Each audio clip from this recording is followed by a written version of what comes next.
I hit the buttons. You got it? Yep.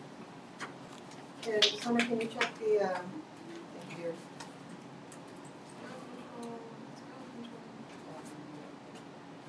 Are you going to be watching the thing for Hi.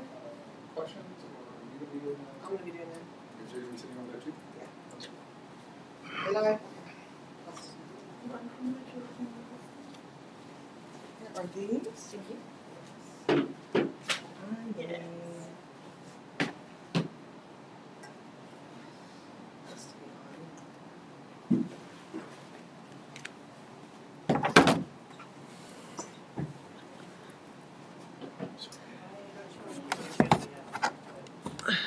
Summer says we're live.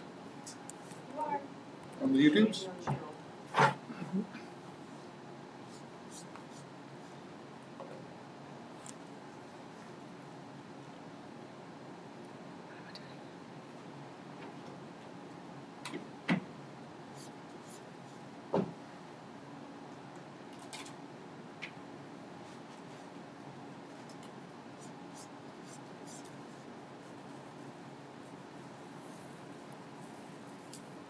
I'm showing a live. What are you doing? Mm-hmm. It says live now. Yeah, I see your face. You're smiling, you're on I see camera. nothing here. But you guys are both on mobile?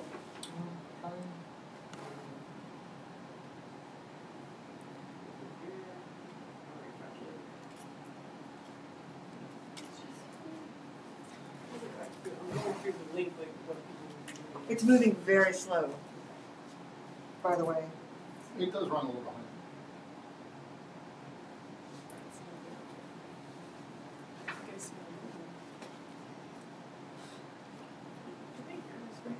Yes. Yes, they can. Great.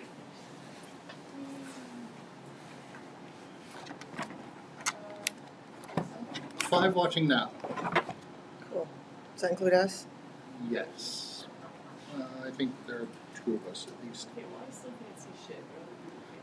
Mine's just It's me. 2 watching It's now. all me.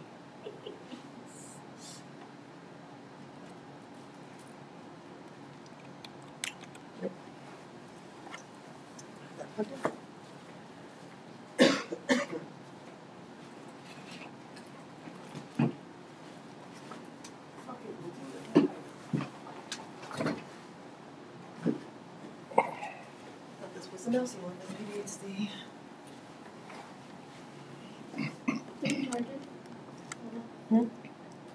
Do what? Did he charge it? I don't know. He said there was 3 hours on it. This is a 4-hour session. It's going to be about 3 because we're cutting out one of them.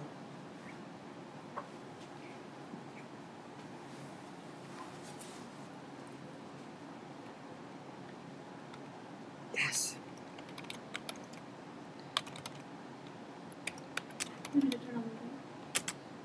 It's 5 minutes. Let's get started.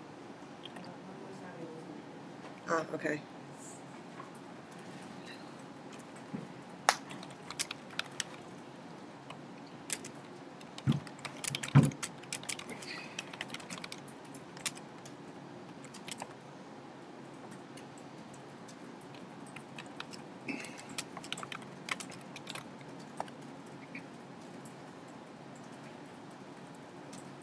So there, who's typing at them? Yes. Okay. Awesome. Raina, can you see us on YouTube? Other people say they can. I Yeah. can't. I'm special.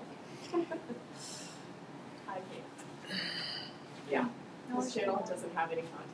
Yeah. I Okay. can't see it on the web, but apparently on mobile they can see it. It might just be me. You're welcome. I'm on a Chromebook. It's a Chromebook. It's a Chromebook.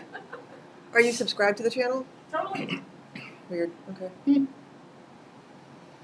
All right. Well then, are we ready? I guess so. Let's do it. So, welcome to Sanctuary Training. I'm Mimi. Your presenters today are Penn and Raina. And we're going to go ahead and just get right into it. All right. So we're starting with trunk training. And our city, Pyropolis, is something that we've come together to build. And part of doing that is acknowledging the language. So we're going to go over a bit of the the language, which helps you fully immerse yourself in everything. So we have the 10 principles, which were set by the Burning Man community. Flipside focuses on 3 principles: self-expression, accountability, and cooperation. And these are the ones we focus on at Flipside, while all 10 are encouraged. So burning Flipside is a burn, right? So we try not to call ourselves an event or a festival, because we're both of those and more. We do our very best to be self-sustaining, consent-heavy, and leave no trace, like the other 10 principles. Pyropolis is the city that our community creates. Whenever we come together, the spirit of Pyropolis creates our community. When we say our community, we mean the interactions we have with the participants around us. So we always try to say our community, not the community, because it gives us ownership and makes us part of it. And helps us gain fellowship. And fellowship is what we have when we participate in, have positive interactions with the members of our community. And participants. So what do we call ourselves, the people who go to burns? There are no spectators. Flipside, only participants. So we try and call each other flipizens or participants or flipsiders or volunteers, things like that, not an event goer or an individual or people. More? We're not people. We're not people. We're so much weirder than people. We're flipsiders. All right. So volunteers, each ticket holder for Flipside is a volunteer.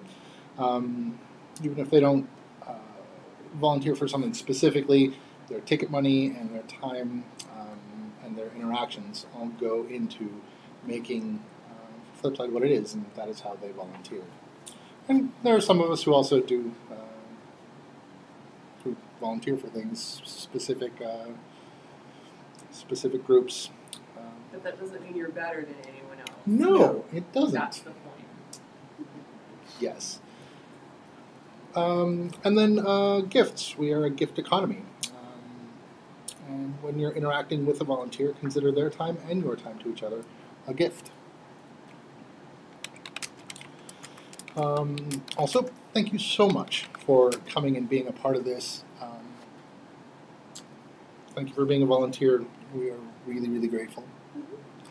And during your time with us, if there's anything we can do to make your stay more comfortable, please let us know. Also, keep in mind not to overdo it. If you ever feel like you're being overwhelmed, please let someone know. And remember that Sanctuary is there for you as much as it is for other participants. Also, speak up. If you have any thoughts or questions or anything, please feel free to share your ideas, your feelings, your thoughts. Don't be afraid to let your voice be heard. If you think that there are different or better ways that we could do some things, let us know, and maybe we'll incorporate that. We are a collaboration. And you're what makes it go. We are what makes it work. But seriously, thank you for volunteering. It's a really big gift to give your time and energy to help your fellow Flipizens feel more comfortable and safe. And it can be an emotionally charged and high input sort of situation. All right, so what is Sanctuary?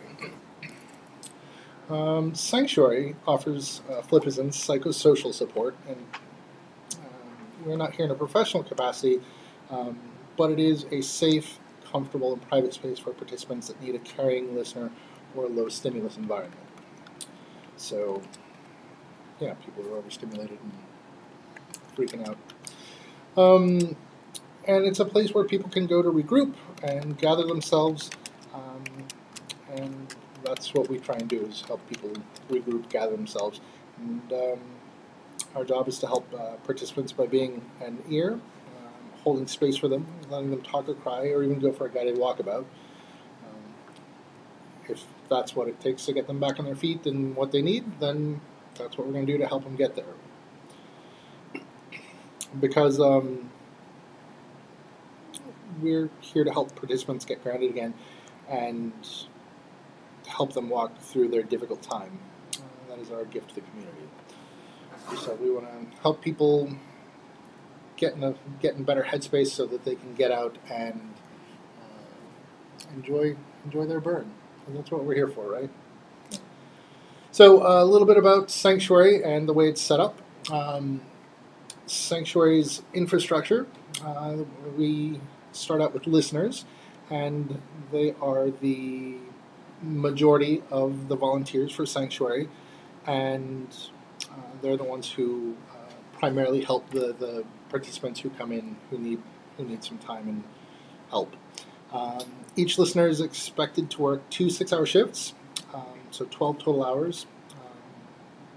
These are our Sanctuary volunteers. Then above them we have trees, and they're resident experienced experts in Sanctuary, or shift leads. And shift leads are 12 hours. And then we have MHAs, mental health admins, and these are licensed mental health professionals, and they are there to support during escalated situations, which we'll go into a little later. And they're also the on-call leads. So if you're in an MHA and you're on duty, you are the lead for that shift. Then we have our lead, that lovely lady who you can't see. And she's the department director, handles the administrative duties, recruiting, scheduling, training, inventory, basically the sucker who takes care of everything. And then we have Sanctuary's assistant lead, that lovely lady, and she helps the lead. Ta-da! Wait, where do I go? I can't see where the camera's pointing. Oh, it's this camera. Yeah, this it's camera that here. camera, and it's going to be, yeah, see, there's a bit of a lag. Okay. Freaky. Got it. So this camera does nothing. It is. It's recording this way. We're going to clean it up afterwards so that we have a nice, concise one that we can upload later. Well, I'm glad we got that all worked out. Yeah. All right, and then we have the Sanctuary participants, who are the people who come in who need the help. We usually have between 30 and 40 cases a year, so and there's about roughly 2,500 people who go to the burn. So that's about 1% of the population. It's the most interesting 1%. So at Sanctuary, we need at least 50 staff members. We have the lead, the assistant lead. We have 9 MHAs, 9 trees, and then 30 or more listeners. And just remember, at some point during the burn, during your shifts at Sanctuary, you may feel overwhelmed and find that you need Sanctuary yourself. But remember that Sanctuary is there for our volunteers as much as it is for our participants. It's there for everybody. So,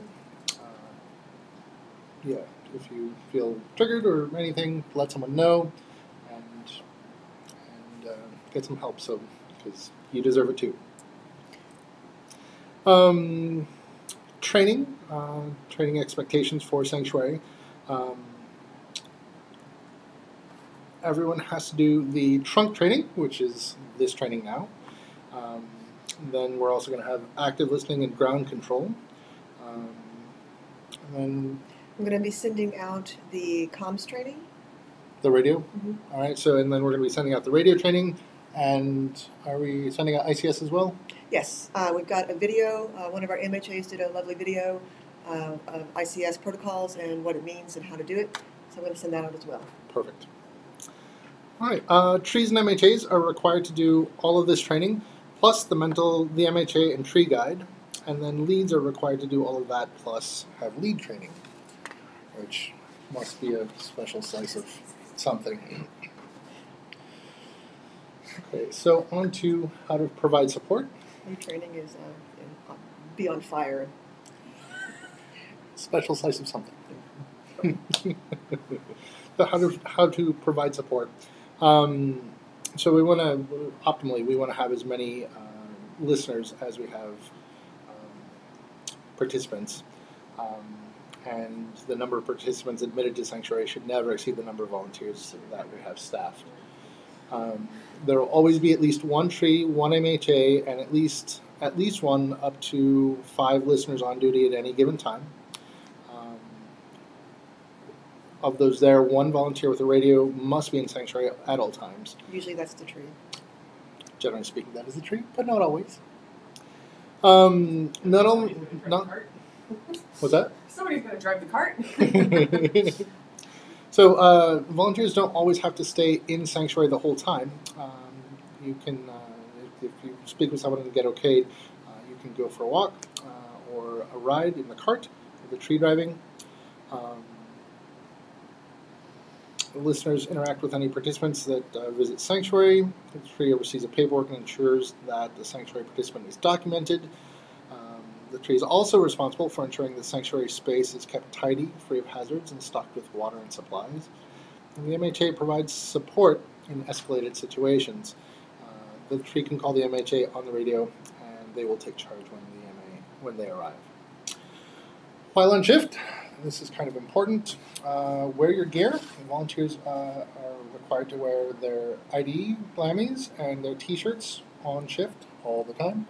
These lovely shirts that we have here. You're going to get one of these. You're going to get one of these. Ooh, This year's. oh, that's pretty. Do you want to show people on the camera?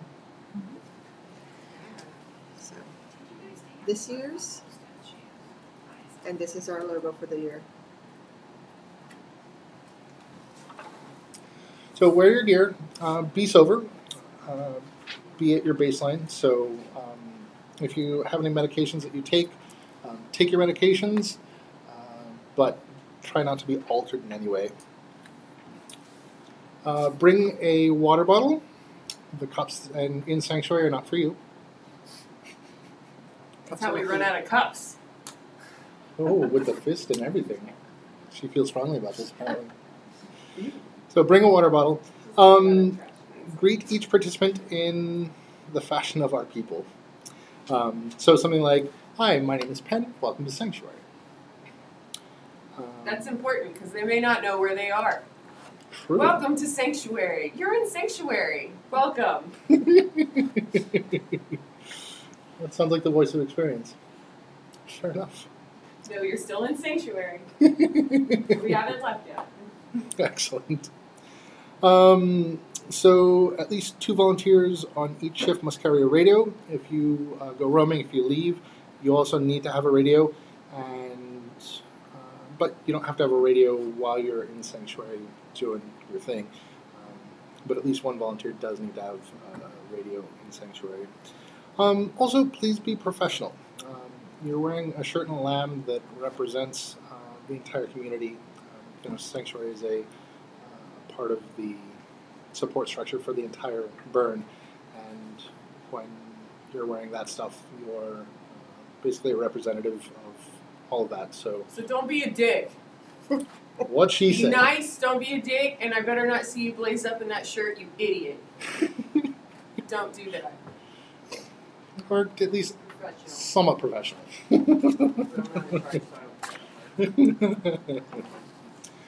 All right, so at the beginning and end of your shift, there are cross-shift gatherings. So we ask that you come 15 minutes before your shift and potentially stay a little late too, but probably not more than 15 minutes. And during the cross-shift gathering, participants who are there will be transferred over to someone new. You will... So, when you come in, please come wearing something that covers your genitals. There should never be genitals exposed in Sanctuary. I can't believe we have to say it. Well, it is a burn. And are burns clothing optional? Some people show up naked to the meet and greet. Nice to meet and greet you. Don't do that. Yeah, so cover your genitals, wear closed-toe shoes, have your water bottle, have a government ID in case you need to get a radio. You are required to bring your government ID because in case of an emergency, if one of the radios is in play and we need another one, you're going to have to go get it. Well, not just that. You should have your government ID. They're not going to let you through gate without your ID. I mean, when you're on shift. You will sit at gate like an idiot, and they won't let you in. So you have your ID with you. So bring it to your shift. Yeah, you have it. You do have it. Right, and the radios are... Do we know how much radios are this year? Same as last year. I think I added 2. So it's 4 tickets? Mm-hmm. Each radio costs 4 tickets. So if you lose the radio, that's how much money you're going to be paying to the LLC if you lose that radio. Ah, gotcha. Fun. Also, we recommend that you wear a belt because they're handy to clip radios onto. Then once you get to Sanctuary, say hi to everyone. Get your shirt and lamb the first time. And your envelope. I think there's some goodies in the envelope. And if you are going to get a radio, go to Echelon, get the radio, and then head back to Sanctuary and start your shift.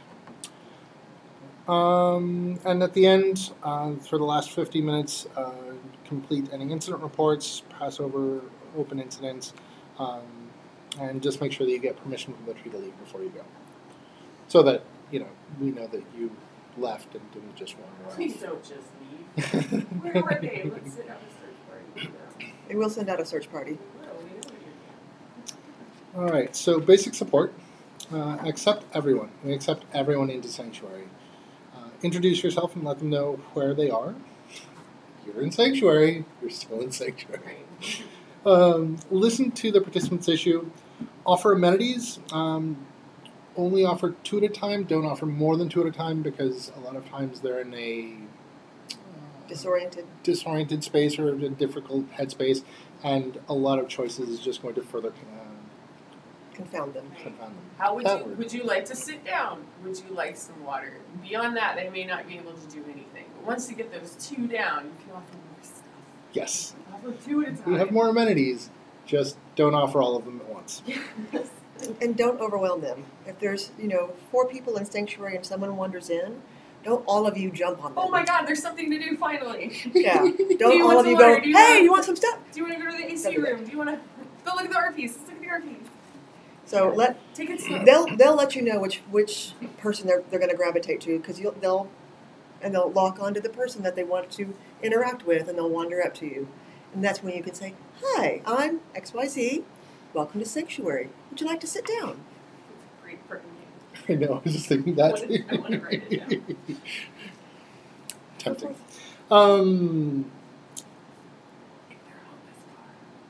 So, like I said, we have many amenities. Just try not to overwhelm them with choices. If their home is far away, offer them a cart ride home. And when you part from the participant, see to it that they're satisfied with the interaction and return them to their camp. Are you satisfied with your camp? Nice. I think we need a giant Baymax We totally to do. stand in Sanctuary. Yes. And when parting, ensure that they're happier and more lucid than when you met them. It doesn't mean sober. It means more lucid. Yes. They don't have to be sobered up. Oh, they just have you're to good be now, go. in a better headspace Yes. where they feel like they can go and enjoy the burn again. Yeah.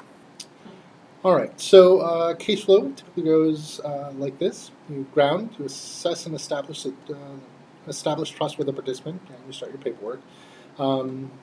Give, listen to their situation and discuss what they need. If they don't know what they need, then offer them 2 options. You're going to sit down and have a cup of water. Fulfill that need and use active listening. Continue to assess and offer other amenities. And gently aid them on their reentry into the city. Based on the ongoing assessments, release them into the wild. Finish your paperwork, because paperwork is important. And it's the amenities that we offer at Sanctuary. Someone to provide a listening ear, tissues, cups, water and ice, map of Pyropolis, a trash can, a chair, the art bucket, used for gastrointestinal distress, a place to lie down, even sleep for a few hours, tabletop games, coloring materials, art books for looking at, a place to put their stuff, a fan, an air-conditioned area, a quiet space, and a cart ride home. And snacks. Did I say snacks? No. You No get snacks? snacks? Sometimes. We give snacks sometimes. I'm providing some snacks. Okay. Who drives the cart? Only the The tree. trees and the MHAs. Unless something totally horrible happens, like somebody breaks their hand and they're like, "Quick, drive the cart!" So. Or the tree or MHA breaks themselves. Yeah, like Yeah. that's what I mean. Or they're like, "Nobody else can go. Here, take the keys, run." It's really unlikely to happen, It's guys. a golf cart. It's not that bad. Yeah. But yeah, they shouldn't drive the cart for you. I'm going to go out on a limb and say that hasn't happened before. I think the worst thing that happened is last festival, or excuse me, bad on me. Last burn on burn night, as a matter of fact, the headlights on the cart went out, and so I was driving the cart, and I had to have one of my volunteers who had a headlamp on kind of hang out and be my Oh my headlamp. God, like Rudolph! Oh wow! So yeah, that was interesting. Nice. Okay. But that's the worst thing that's happened. So Fair enough. should be. So, record keeping, it's very important. So you want to log everyone who comes by. Every participant that comes in should be logged in an incident form or the drive-by book, no matter the severity of the incident. Never write down their names unless it's a drive-by or a friend of the admitted participant. So if it is a participant who has come in for care, don't ever write down their name. Also, never write down any substances they may be on.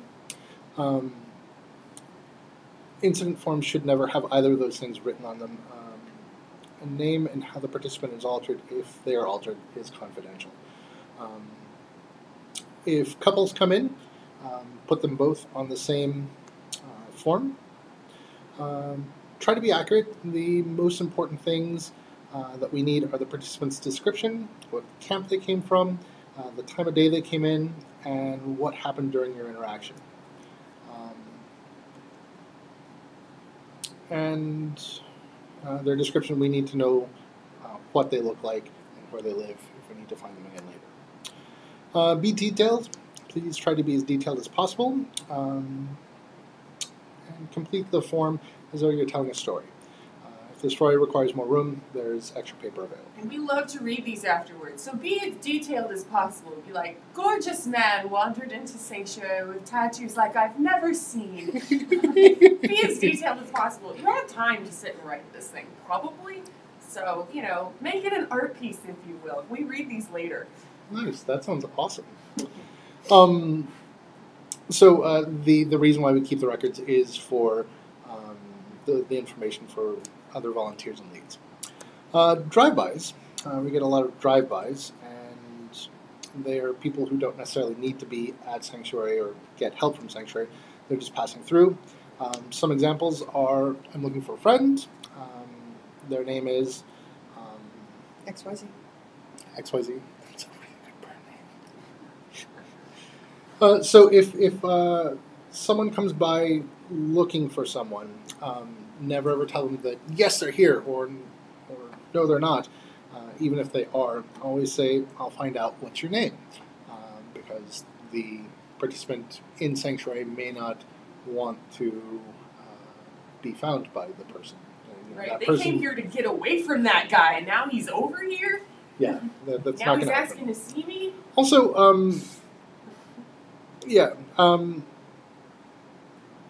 and so always get permission first before you tell anyone that someone is in Sanctuary. It's part of the confidentiality that we offer to people who come to Sanctuary. So you just go in and say, hey, there's a guy named Bob out front, and he wants to talk to you. Are you here? And they can say, yes, I am, or no, I'm not, and please don't let him know I'm here. In which case, then you go to the next step. Yes. So if the participant doesn't want to be found or isn't there, take them over to the road and inform them, I cannot confirm whether the participant is here or not. Right.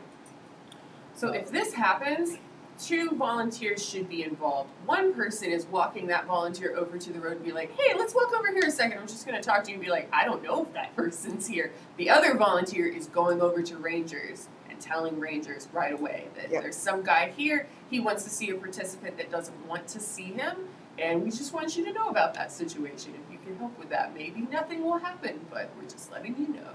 Right.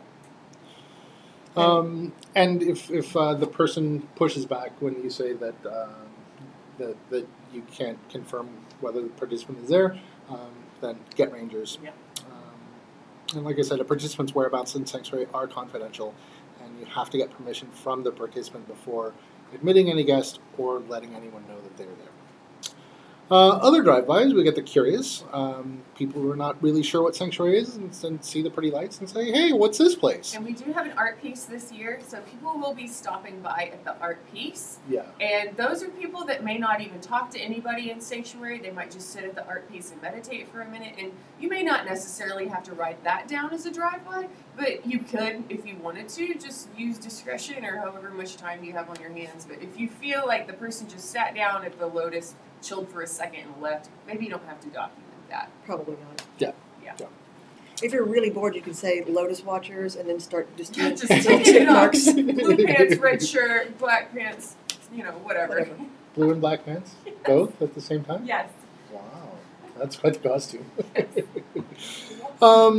Also get people coming by to find out when their shift is, significant others or friends,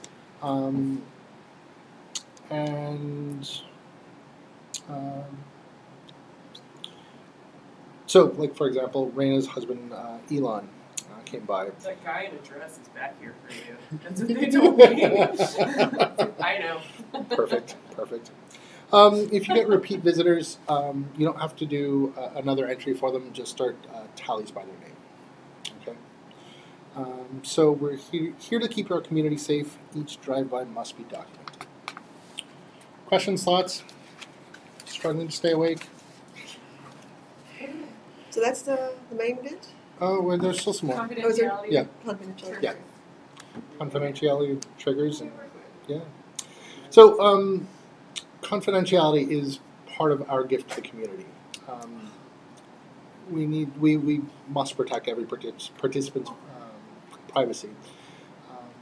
It can be difficult because the community is small, but definitely exercise discretion when discussing any of your current or past experiences or conversations. And when you're discussing a participant's experience, try your hardest not to give specific details that could let someone know who they were, right? Including their gender, the camp name, their style of dress. There's just no significant identifiers if you're talking about something you saw someone else later. So a very good point was brought up at Safety Side this year. Because of the nature of what we do, oftentimes we can get overwhelmed and we just kind of have to let that steam off. We need to talk about, this participant came in and they were just really loud and aggressive. You can talk to somebody about that, but bear in mind that now they have that on them as well. And also they may have to talk about it. So just be aware of who you're talking to and what kind of details you're giving. We understand that life, especially in those kind of situations, can be a lot. So just choose your audience, I think is the gist of what I'm trying to say. Poorly. No, it was good. All right, so trigger issues. We all have things that set us off. It's important to know what your trigger issues are and what your response is to those issues. So please never just leave. Let someone know, hey, I've been triggered, or I'm freaking out a little bit, or however you want to put it, and then remove yourself from the equation. If you see a volunteer, someone else who is helping out, listeners or whatever, that is triggered, approach them, or if they don't seem like they know, approach them and let them know. I think you may be triggered. You might want to remove yourself from the situation. And just remember, you're not an effective volunteer when you're triggered, because you're kind of taking care of your own little crisis, right? Get your blood going. Your heart rate's up. You're breathing. You may not be thinking straight. Yeah. Yep. So if you do find yourself in a triggered situation, something that you know triggers you, then defer to another listener or maybe a tree, and get some help with that. And just remember, you're not alone. We can all be triggered. Everyone has triggery things. It's not a sign of weakness. And remember that Sanctuary is there for you too. So when you're working with participants, be mindful how you may be received. Certain characteristics that you can't control, like your gender or your race, can be triggering for people, especially in heightened situations. So if that happens, defer to another listener. It could be something like you have dreadlocks and the participant thinks you have snakes on your head. So you just can't work with that person. And that's not your fault that you have snakes on your head. You might be very tall, right, like I am, and that could make someone feel really intimidated. If you're super tall, you might just want to sit your whole shift.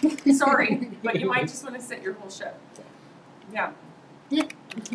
Also, don't ever be alone with a participant. Don't let anyone else be alone with a participant. You may need to touch a participant. Always ask consent first. May I have a hug? Can I touch you? Whatever. No one but an MHA should ever have to physically restrain a participant, ever. If it looks like that's going to be an issue that it's being worked up to, call your MHA. Or Rangers. And at that point, Rangers would likely be involved. Yes. Yeah. So if it's precipitous, if they're being aggressive and they're coming at you, call Rangers. And in fact, your tree should already be on the radio going, Rangers, Rangers, Rangers. And then she would call the close. MHA. You could just yell. You can use it. They're like 10 feet away. Because here's Sanctuary, here's Med, here's Rangers. It's that close.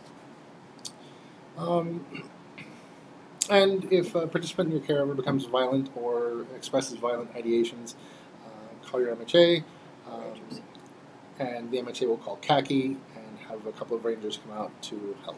You can just yell, I need Rangers. Yeah. And the Rangers will decide if we need to involve actual. Oh, who's actual? Oh, actual. Actual is the person, the LLC member on shift, I think? That's right, Oh. actual. LLC. Whoever that is, it could be a completely different person. You knew actual yesterday, but today you don't know who actual is. It's still the same. It's not a burn name. It's not No. somebody's burn name. It's a title. It's a title to the LLC person that is in charge of the entire event that's on shift at that moment. No pressure, though. Yeah. Be nice to them. They need sleep, those people. No, So they be don't. nice. Participants in crisis may transfer their feelings onto someone they trust. And that can oftentimes be you, if you've built rapport with the person. And so always make sure that you have another volunteer with you who can see you, especially in the AC area, because that's an enclosed area where you can't see into it all. So make sure that there's your wingman. There's a peephole. There is a peephole. If there's a participant alone in there and you just need to check on them, you can check on the peephole. If you need to go in there to talk to them, I would suggest standing in the door. Like, you're several feet away. It's not a huge space. Just stand in the door, let the AC blow out. Who cares? Because it's your word against them once you walk into that tent alone. So just be mindful of that. I mean, you can go in there in the tent alone with them, but we advise against it. And sometimes it's perfectly fine. But use your best judgment.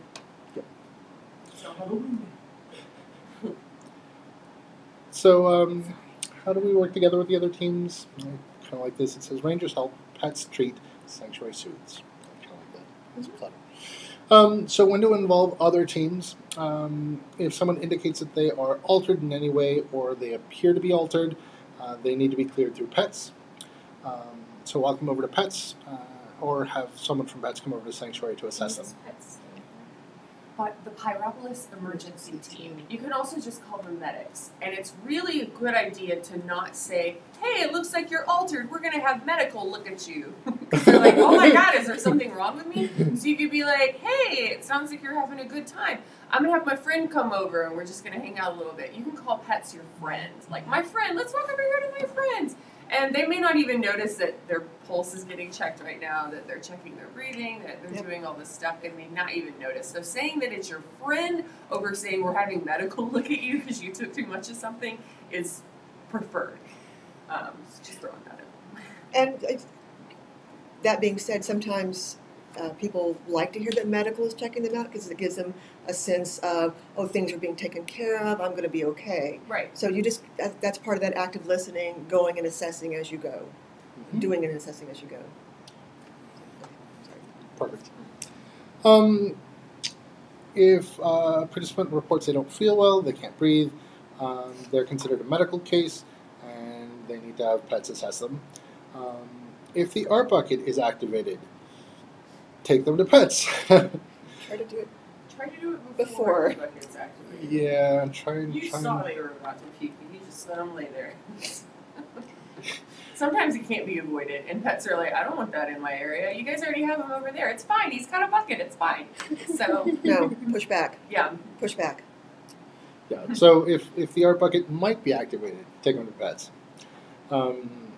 If a participant becomes violent, call your MHA. They will get khaki to dispatch rangers. And also keep in mind that we offer space to other departments. Whenever there's spillover, a lot of times they'll come and share some of our space too. We had a year that was really, really hot, like 110 in the shade, no wind. It was terrible, and so we had a lot of heat stroke, a lot of heat exhaustion, kind of things, and so we were taking care of some of those people. Not the more severe ones that were actually edging into stroke, but definitely the heat exhaustion people were coming and sitting in front of our fan going, and we're just plying them with water and cool compresses. So Nice. that's the kind of spillover. So there are a few situations where we have to report to actual, actual being the LLC member that is currently on duty. So if one of the following incidents occur, then tell your tree, we will contact actual. Any homicidal or suicidal language, assault on an adult, so someone gets hit, sexual assault for a child or an adult, any sexual assault, and child abuse. So basically, if there's assault or abuse, be it regular or sexual, we have to get actual involved. Or as soon as anybody's like, I feel like killing myself, like Yeah. that's the magic words. You're like, oh, okay, I'm gonna call somebody for you right now. Yeah. Yeah. Because that's out of our hands. That's way over. That's way over our way pay over our grade. heads. Not professionals. We're volunteers, and we're there to help, we're there to soothe, but, you know, except for the MHAs, we don't have that kind of training. Yep. So. Oh. And, I was just checking. Yeah. Oh, verbal threats? And that's any kind of Nico, can kind you, of language at all that says like, or if someone just randomly says, I feel like punching somebody. We've had a participant say that before, and the person that was working with them was triggered, didn't say, and was like, oh, okay, you feel like punching somebody, and they just got up and walked out and didn't come back for a while. Right. So it was bad. Any sort of language like that at all. If Yeah. there's a question of should I call someone, the answer is Probably yes. And it's no big deal to call rangers for any little thing that you think might be big soon if you don't do something about it. And I think, It's Nico, fine to- you were asking, or wait, And Nico, I'm going to Don't kill let all you? this- Yeah, absolutely. If they say that kind of stuff, then absolutely call the MHA. yeah. These sort of incidents are rare, by the way. Very It's rare. like one a year. All this language and stuff sounds really scary, but we just want to prepare you for the worst. That's what safety is all about. That's why we go to ICS and do like hurricane drills. Like we're just preparing for the worst. So, but you typically won't see things like this. Your MHA and your tree are going to be there. You're going to have plenty of help. So don't let it scare you, please. All right, and then finally, what to do in the event of a sexual assault. If a participant begins to show signs of hypersexuality, call khaki and ask for rangers to come immediately. If the participant is exposed or exposes themselves, call khaki and ask for rangers. You should never be without a ranger if a participant's genitals are visible. No genitals in sanctuary. If they come and their genitals are hanging out and they need help, we have some oversized medical pants, I believe. The Scrub pants? participants. Participants. They're scrubs. They're like extra large And scrubs hey, with a drawstring. If you can't get the scrubs on them, we got sheets. You can wrap a sheet around them. If they won't put the sheet on, that sounds like they need rangers there because this person's not working with us, and this is a liability, and we can't work with you like this. So. Yeah. And most participants are going to be like, oh, okay. Thank God, some pants, finally. It's chilly out here. It's chilly out here. So yeah, just remember, no genitals exposed in sanctuary. Try not to. You are the bee's knees. Thank you again so much for volunteering for sanctuary. It has the opportunity to really help some people, which I think is a really awesome thing. That is the end of trunk training. Yay! Awesome. So now I am done. I'm going to hand things over to Raina, who's going to do active listening. I am.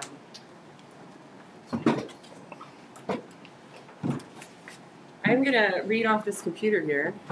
Now, which camera am I looking at? I'm really confused. That It's this one here. Actually, Can I actually tilt it a bit? Because Yeah. it's mostly ceiling. I'm going to read do we want the one that was on the drive. I take a tried minute to go so through the she other. can Yeah, come I back? think she went to the bathroom. Okay, cool. Well, with her being the only person who actually showed Showed up up. here. Yeah, you guys. I am just going to read the old one because I tried to read through the other one and it's going to trip me up really bad. Okay. It's a quick training. It is. And we can provide the for real one to people in a link. So I guess we're just waiting a bit. Okay. Take a minute. I'll be back.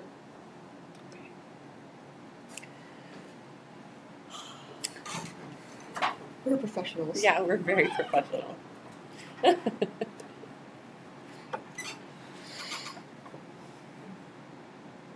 So I am going to definitely go through and clean this up Okay. on that video. Because I think I'm the only one that's pointing it. Because I'd like to have a recorded session. We'll see how it turns out. That's not bad. You waited for the one person. Yeah. We called them out. We did. I have to pee too, but I'm just going to hold it. I'm going to use it as fuel. Fuel for the fire here. Okay. Wait, are we waiting for Penn now? Nope. We're not waiting for anything. Okay, we're going right into active listening. I hope you're listening for this one. Active listening. This is what we do. This is our gift. And I'm sorry that I'm not going to be looking at the camera the whole time. I'm going to be reading off of this thing. Listening is the single most important thing that you can do as a sanctuary volunteer. Listen first. You earn the right to be heard. It's not about you. If you ever reach the point in a conversation with a participant where it is about you, you're not an effective listener. Things that are about you are your religion, your spirituality, your politics, your values, abortion, your own history. Only discuss these types of topics with participants if it's in the spirit of relating to them. If your experience is used to connect with their experience, that can help build trust. But leave your troubles, your difficulties behind so you can fully listen to the participant. Don't just wait for your turn to talk. I do this a lot when I've been drinking. Like someone is telling a story and I just cannot wait for this guy to stop talking so I can tell an even better story. You should not be doing that when you're working with a participant. Don't wait for your turn to talk. Don't wait for your chance to share your experience. You're there to listen. Don't unload on them. Just pay attention and listen to them. It's about them. And this is part of our gift. We talk about the cup or a river, however which way you're flowing, or it's usually a liquid though. So you have this cup.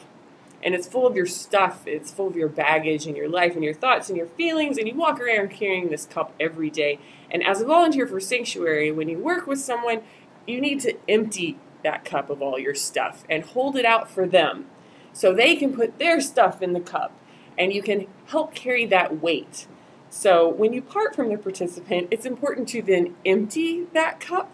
And sometimes you can do that on your own. You can just say, wow, that was a weird story, and, empty your cup, and now you're ready for the next person. But sometimes you need to turn to a fellow volunteer and be like, you will not believe what this guy just said to me. And you just need to empty your cup onto someone else, and then they got to empty their cup. So it can be a weird, vicious cycle.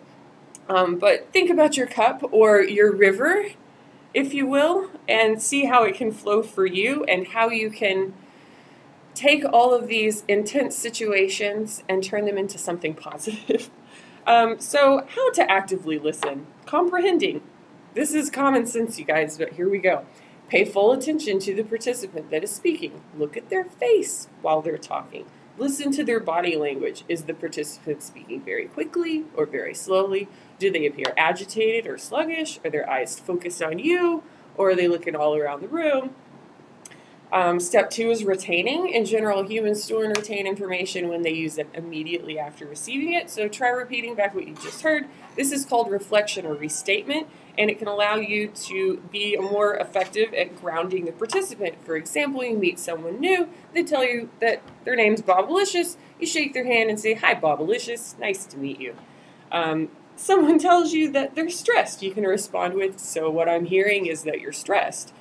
This sounds redundant and it's very simple, but repeating things back to the participant can help ground them because sometimes they don't even know what they're saying. And they're like, "God, I feel so stressed out right now." And then someone's like, "I hear that you're feeling stressed." And they're like, "Oh my gosh, I am feeling stressed." That's amazing that you know that, even though they just said it.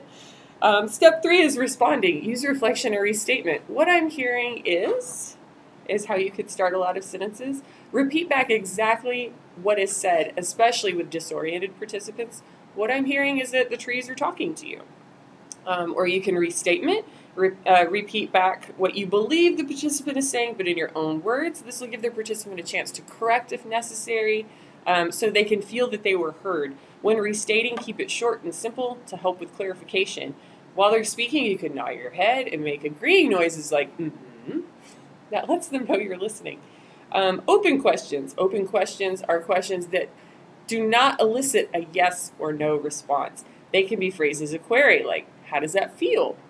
Please tell me more about that." Avoid asking multiple questions. Keep it short and simple.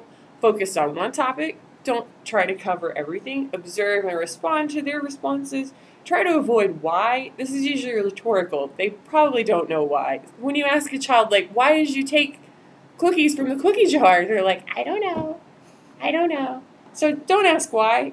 It's obvious the reason why the kid took the cookies from the cookie jar is because they wanted some cookies. So why can feel kind of judgy? Yeah, Why did why? you do that? Yeah, why did you think that was a good idea? Wow, you came here and you set up your tent with your boyfriend and you guys were arguing the whole time and then you took acid. Why did you think that was good? It's very judgy. It is very judgy. Yeah, they don't know why. Don't ask why. So closed questions can be useful when you want specific information. A closed question is when you want a yes or no, and it can be used for clarifications. Use closed questions to get information and facts. Do you need to go to the bathroom? It looks like you need to go to the bathroom. Do you need to go? And they may say yes, in which case you need to take them to the nearest porta potty. Tips for active listening. Don't contradict if possible. Use and rather than but. But negates anything you said before it. So when you say, "I love you, but you smell funny," like the smell funny part's all they're going to hear. You could say, "I love you and you smell funny." That makes it more factual. Try to avoid calm down. Use your actions and your body language to calm folks down. So if someone is agitated and walking around, if maybe you just kind of sit and lower your voice a little bit, things are going to calm down a little bit. Saying "calm down" to someone has never worked in the history of the world. Never, not once. Calm down. Oh, that's all I need to do. I just need to calm down. Acknowledge without agreeing. Say, "Yes, I might feel that way too," or "I empathize that this is hard for you," or "this is difficult." Remember, a participant needs to be grounded for it to work for them. It's not your job to fix them. It's your job to help folks ground, grow, and then go. Yeah, you might feel like you want to try to fix someone, but we give out mental Band-Aids. And we're not professionals, we're just volunteers. So if you feel like you didn't fix the situation, but maybe you helped, you did a great job. Many people are not afforded the time or space to truly be heard in their lives. Take your time. You don't have to hurry up and listen. Don't try to fix them. We don't fix participants. Pets don't heal participants. They give out Band-Aids and the participants heal themselves. Sanctuary gives out listening Band-Aids. Just listen and be there for them.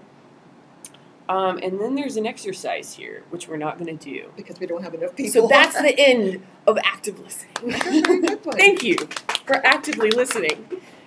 And now, up next, we have ground control for you. And the presenter for that isn't in the room. I'll do it. So we're going to find them for you. I'll do it. Mimi's going to do it. And I'm going to toss the table over. Whee! You want me to start now, too? Yes, please. Okay. I'll be right back. Oh, there's serious lag.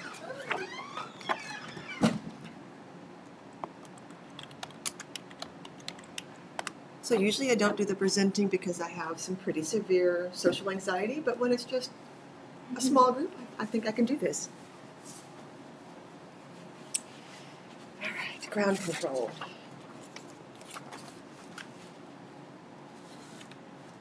So first I want to go over some statistics for 2017, last year. 45 incident reports were completed.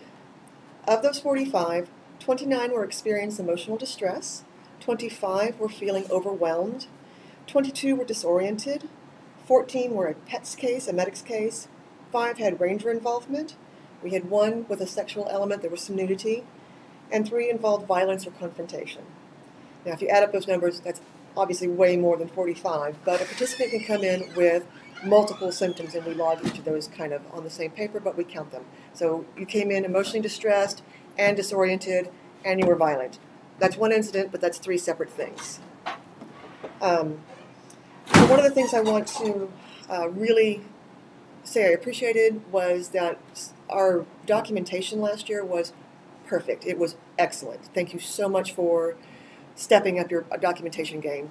I just, as a lead, I really appreciate that. The other thing I want to note is that sexual confrontation is vastly underreported, and that can go doubly so in a community built on radical self-reliance. We need to ensure that we are accepting and open to any reports of sexual misconduct or violence. We need to make sure that we're logging any kind of boundary crossing that's going on, so that we can raise it as a concern to the LLC and others. If a participant reports a sexual assault, your tree will follow the guidelines in their training and use the chain of command as appropriate. The other thing is sanctuary believes. If someone comes in and says, I was sexually assaulted, or someone touched me in a way that made me feel uncomfortable, we just believe them. That's, and say that. And look them in it and say, I believe you. I believe Would you like to come and sit down? So what do we do when an incident occurs? Your very first thought might be, I don't know if I can deal with this. And that's the truth. If the situation is triggery or is going to cause a long-term negative reaction, please step away. Make sure that you let someone know, hey, I can't do this, I'm triggered, whatever language you need to use, but make sure that you swap off and someone else is taking care of that participant. Don't just walk off. If you are the IC, and that's incident commander in an ICS situation, the volunteer who's going to be taking care of the incident, there are some techniques that will help guide the situation towards a better outcome. In order to be effective in a crisis situation, you first have to manage yourself before you can manage anyone else, any participants. So pay attention to how you're thinking pay attention to your thinking in unusual situations, because a physical stress response naturally shuts down the rational thinking part of your brain. With an alarm reaction, the autonomic and emotional parts of your brain get activated and diminish the cognitive side of your brain. This challenges your ability to think through situations and makes it much more likely that you'll just react, which is not what you want to do. When hearing remain in control of a situation, many assume that means you have to control the situation by controlling the other person. The surprise here is that in order to manage others, you first must manage yourself. We cannot control others. We can only control ourselves. The way we do that, the way we maintain control in a situation is controlling ourselves. I just said that. The paradox here is that when you change your own behavior, you change the outcome of the situation. There's something called the stress cycle. Stress can be defined as your perception of your ability to cope. Stress is not the event, but the response to it. The stress cycle is a process of physical and mental responses that occur during stress response. Can you man the... Thanks. So baseline is your normal. Like, this is my everyday normal self. An alarm reaction is a response to more stress that can be handled, and then once you hit that, you're going to start down this steep downslope into exhaustion, where you're just, it's the I can't even. That is exactly what that is.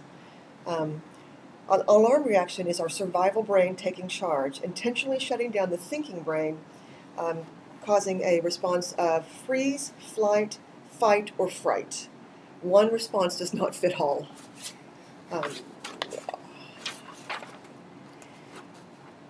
You are most effective when you adapt in the moment to the needs of the participant. Okay, so if they're frozen, you need to kind of work with them. If they're like they're about to take off, you need to kind of assess. It's that assessing the situation and managing yourself and modeling that behavior to them, and then fitting their needs to what you have to offer. Does that make sense? Awesome. Also, sometimes participants can get confrontational, and what you need to do in those situations is something called unplugging the power struggle. Escalation is not a good time for discussion because their thinking brain has shut down. Be aware of the responsiveness. If they're completely shut off, if their body language is shut like this and they're not looking at you, you need to assess that and work with it. And I can't tell you exactly what to do because everyone's going to be different. So you need to constantly assess what's happening. The enemy of assessment is assumption. When you assume that you know what's going on, you're probably wrong. Also, and I just touched on this, behavior is a form of communication. So ask yourself two fundamental questions. What is a participant trying to gain? And what is a participant trying to avoid? If a participant is making remarks that are directed at you, intended to make you uncomfortable or defensive, unplug that power struggle by maintaining control of yourself. Take the time to assess where they're coming from, what their motivation or needs might be. Don't assume you already know. Be silent and observe. By being silent, it allows the responder to listen to the escalated person and assess their goals. It is, of course, harder to listen when you're also talking. By saying nothing, there is no further fuel for a fire. It takes two to argue. Sometimes the response to an escalation can itself create a power struggle. Many interveners will first demand compliance from the escalated person by telling them to be quiet or calm down, and we touched on that a moment ago. There are a lot of reasons to never say the phrase calm down. As a way to unplug the power struggle, ask the person why they are upset or what they wish to achieve.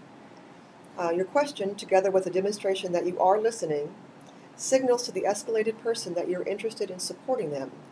You will achieve a faster resolution with the person when you work together, not against. Note that sometimes the escalated person cannot or will not answer your inquiry. Use their response or lack of one as an indication of their level of escalation and need for support. How you respond in the moment will depend on your short-term and long-term perception of their goals. If you know this person already and you have a relationship with them, likely you already have long-term goals that will guide you towards an intervention. It's pretty unlikely in sanctuary that you're going to have a long-term relationship with someone. They're going to be brand new to you.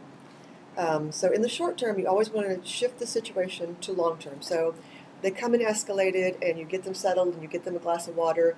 Those are your short-term goals. Your long-term goals are holding space for them and listening, seeing what their needs are. I need you to listen to me. I need to sit in the corner and cry. I need air conditioning.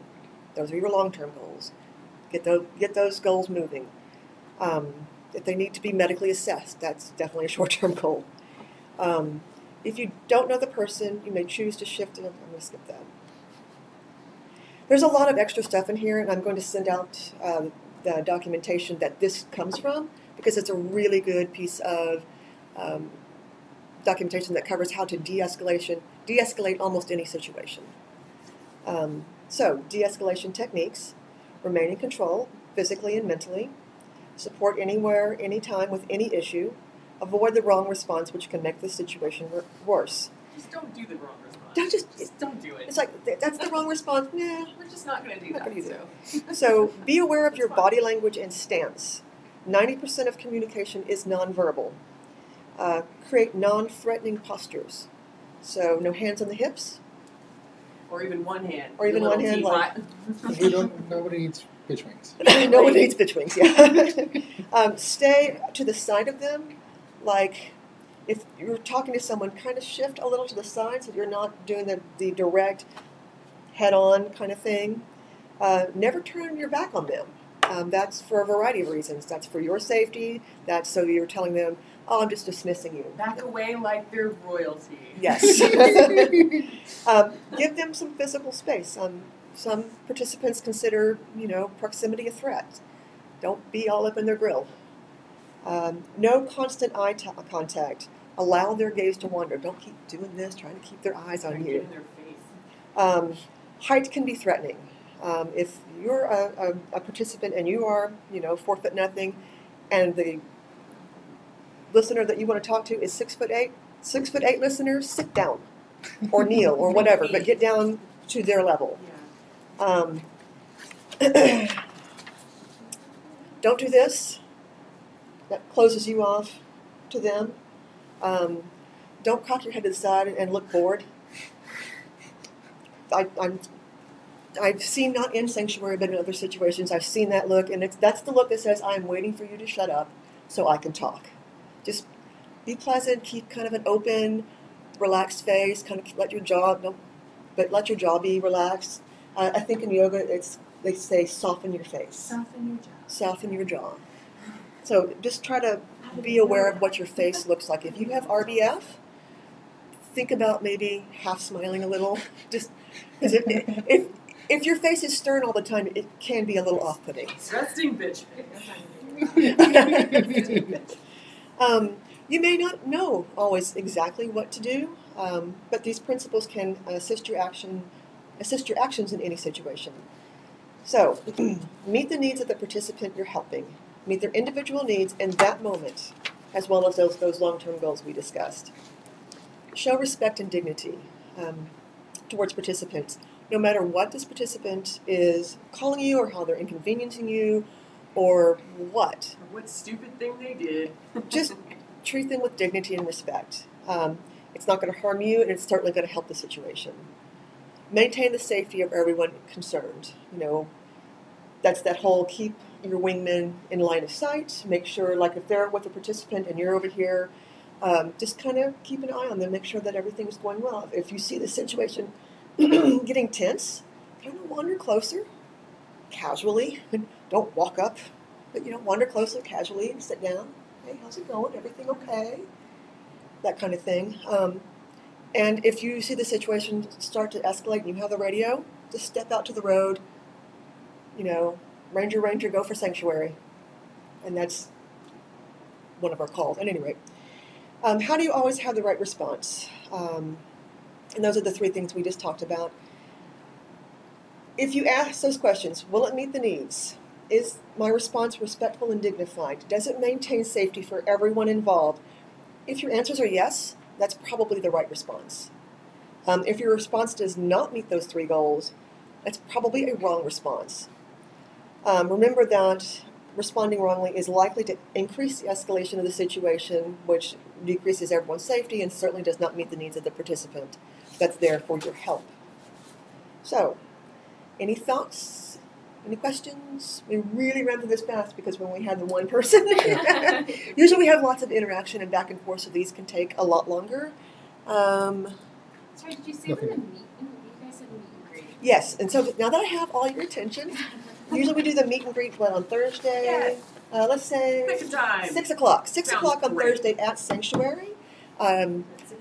Yes. Yes. By then, everybody should be on site, hopefully. Hopefully you set up your stuff and you've got your adult beverage already and your genitals are covered so you can come over to Sanctuary and we can show you where all the crap is because we've spent a lot of time putting this crap together and it's going to be a crap castle. It's beautiful. And we want you to come get in our crap castle. Everybody meets each other.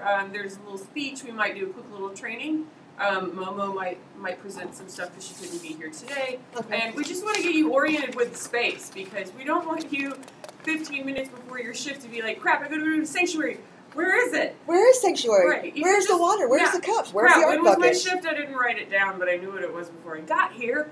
So we ask that you kind of roll over, just see the space, learn where the water is, go in the monkey hut and be like, oh wow, there is air conditioning at Flipside. There is air conditioning at Flipside. And, it would be nice to see you, but not your genitals.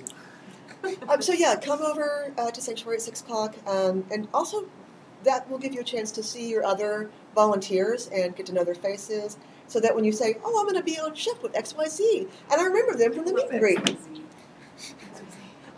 He's our favorite volunteer. I work in QA, so XYZ is a thing. So that is, we have a little extra time. Actually, Do you want to touch on? I have a question. Yeah, go ahead. So outside of Sanctuary, say you did your shift, You had Good someone who came in, was triggered, and then after your shift the next day, you're out walking around enjoying the burn, and you you come across someone that you helped. Keep walking unless they stop you and say, "Hey, thank you so much."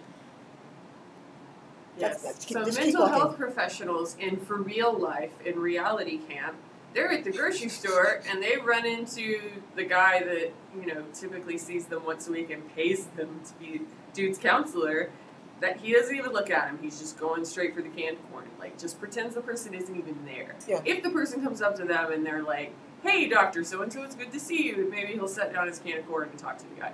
But he's not going to go over and be like, "Hey, can't wait to see you next week in our therapy session," and say it loud and stuff like that. So if you're wandering around Pyropolis and you see a participant that came to Sanctuary earlier, maybe just don't engage them at all. No.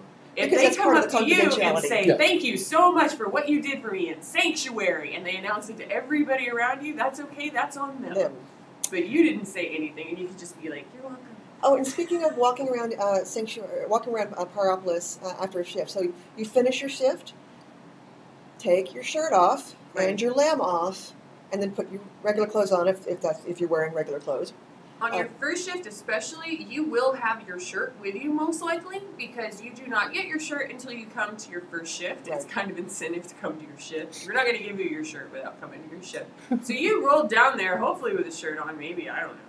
And when you get there, you take your shirt off, you put your Sanctuary shirt on. So when you're leaving, it's great to go ahead and put that shirt back on, because if you're off shift, you are burnt out, you are ready to get your drink on, and you're rolling back to camp, and somebody comes running up to you like with a bloody arm, and they're like, "Help, I need Sanctuary now!" And you're going to just maybe fade away into the bushes and pretend like you didn't see it. But if you didn't have your shirt on, It would that would have happened. never happened.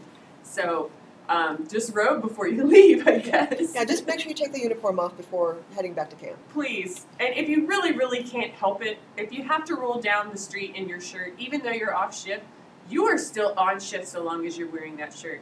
Absolutely. Please. Speaking of putting your shirt on and off randomly, there may be a situation, it's super, super rare, but there may be a situation when we are so understaffed that we need to come get you. Like, it's an emergency staffing situation, and we may roll over to your camp and say, "Please put your shirt on, please grab your lamb, are you sober, can you help us over here for like 10 minutes? And then you go back to what you were doing. It's super, super rare. But if you would like to volunteer for that sort of thing, like you feel like you're just going to be sober the whole event, you're going to be ready, please let Mimi know, because that would be super awesome. She could take a note of that, and she could call you if shit hits the fan. Also, if in the middle of the burn you decide that that's you and you want to be that kind of on-call person, you can let me know, but more importantly, let the tree on duty know. Say, "Hey, I'm available. Write my name down as an on-call." Right. If you feel like you're an overachiever, you can roll over to Sanctuary. You can even write it like in a little margin of the schedule there and be like, "If you really need me, call this number," or Yeah. go over to Camp Sparkle Bra and ask for XYZ. Ask for There's, XYZ. there's Camp Sparkle Bro. No, that's the one that we always use as the example of the shitty things that people do. There was a camp one year that had a leave a drug, take a drug bowl, and it was people were coming over to this bowl and just a bag of questionable white powder, and just so we were getting a lot of intake from Sparkle Bra camp. So we had to be, that's another reason why we do logging, because we were like, okay, we got another one from over there. What the hell's going on over there? And this one's on something totally different. Because they're Yeah, You know, so if- we had if they're- rangers go over there and be like, "Could you just fucking not? Yeah. Just put that bowl away. put that away. Why did you do this?" But we always call that Sparkle Rock Band. Sparkle Bro I Camp. can tell you who it is. We have a little extra time. What time is it? It is 12? 12, Please yeah. let everybody know that we're going to be sending out links.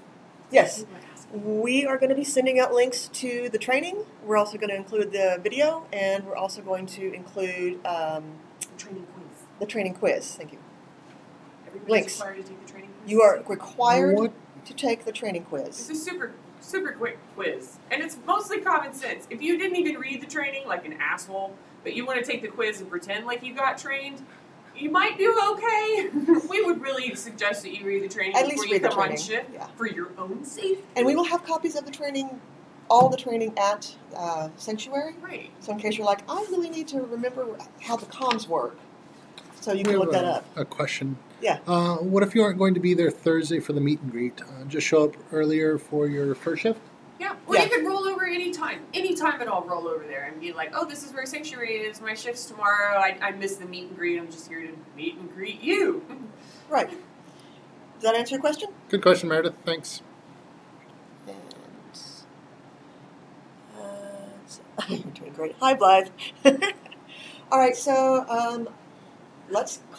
I can see the video. Yay! Oh my gosh. So let's call it. Unless you have any other questions. Ow. Yes, thank you. Okay, good. So I'm going to wait for a minute if there's any other questions. Otherwise, I think we wrapped up super fast. Questions? Anyone? Anyone? That's a wrap. I might head out because my kid's actually having a meeting right now. Yeah, go. So, it's nice Thank to you get so to much for coming. No questions here. All right, then we're going to call it. Thank you so much, guys. And then, wait. Oh, no questions. Y'all are great. Can't wait to meet anyone. Yay. Now I'm going to go cut some carpet. Whee! Not much, Bye. just better. No, I need actually this. Bye. Bye. Nice to meet you.